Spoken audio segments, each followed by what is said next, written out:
Joined here by Senator Bob Graham of Florida, member of the Financial Crisis Inquiry Commission. Also, we should point out, also the co-chair of the Drilling Investigation Commission as well, wearing two hats. Thank you, as always, for the time. Thanks. Today, the focus is on too big to fail, and specifically the question that everyone's got today. You've got Dick Fuld, the former Lehman CEO here. He's telling you all in his testimony, listen, Lehman didn't have to fail. This was arbitrary, essentially. Others got help. Why didn't Lehman? Is that your question as well? Well, what were the standards for selecting which institutions would be salvaged and which would be allowed to sink is going to be one of our key questions. We're starting with Wachovia, which was one of the companies that was absorbed, in its case, by Wells Fargo.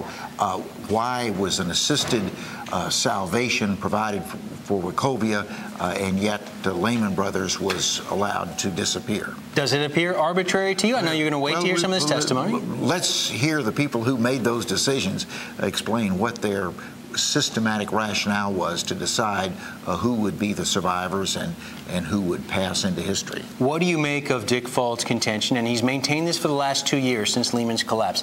Listen, we could have been helped. We need just a liquidity bridge. The government gave it to others, but we didn't get it. Was Lehman singled out unfairly? Well, there were a series of explanations as to what happened to Lehman. One of them was that there wasn't legal authority to give them assistance. There was also that there was not an available buyer. There wasn't somebody like Morgan Stanley who was standing in the wings ready to take over Lehman.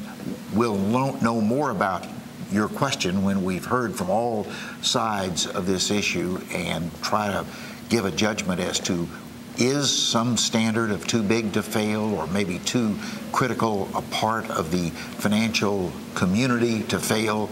Are those credible rationales, and were they consistently applied? You're looking at the big picture here of the Financial Crisis Inquiry Commission, the causes of the financial crisis.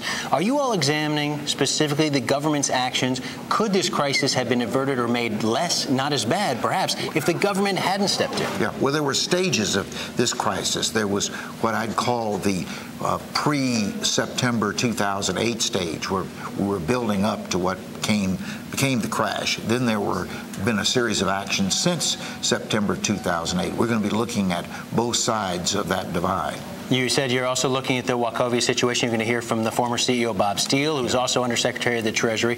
Why Wachovia specifically?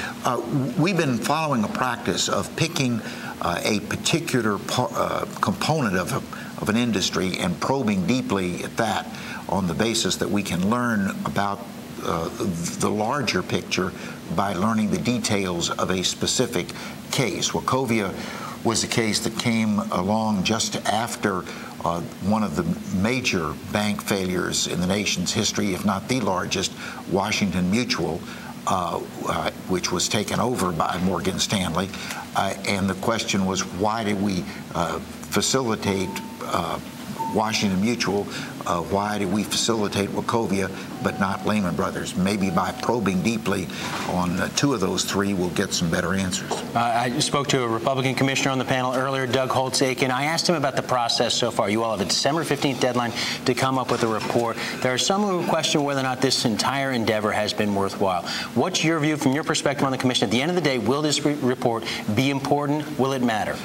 Yes, it will be important. First, it will be the most extensive record of what happened both before and after the crisis of September 2008. Second, what Congress has done is passed a financial reform bill, but many of the most important decisions have been left to the individual agencies, such as the Federal Reserve or the SEC. You think this report could shape it? And I think that this report may give some guidance to those agencies as to how they should exercise this authority that they're going to have. All right. Former Florida Senator Bob Graham will spare you the drilling questions. I know you've got a lot of work there as well with that other commission. Thank you for the time. Great.